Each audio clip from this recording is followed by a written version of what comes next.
Yeah, como estão? Tá mal isso. Muita chuva na minha cidade, muita chuva mesmo. Mas é para um jardineiro sempre como inventa. Vejam só aqui que. Deixa eu resolver. Vejam só aqui. Tenho meu soprador, tenho meu condutor que uso nos serviços de jardinagem. Eu uso nos serviços de jardinagem. Epa, tinha que inventar um estandar. Inventei um estandar, uma fita de corte. Essa fita é aquela que nós usamos para cortar a nossa erva, mas é para dar mal. Agora, vejam só como é que um jardineiro seca a roupa, né?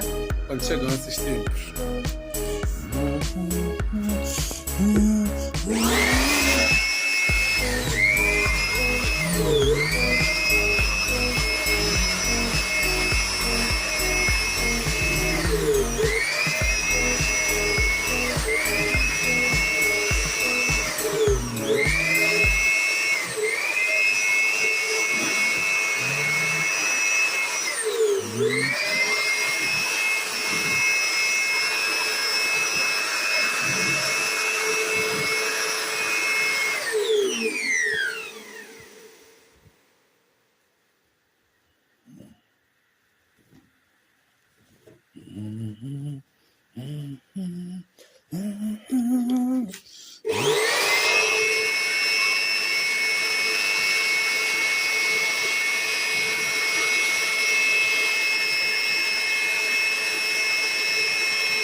Isso só estar quente.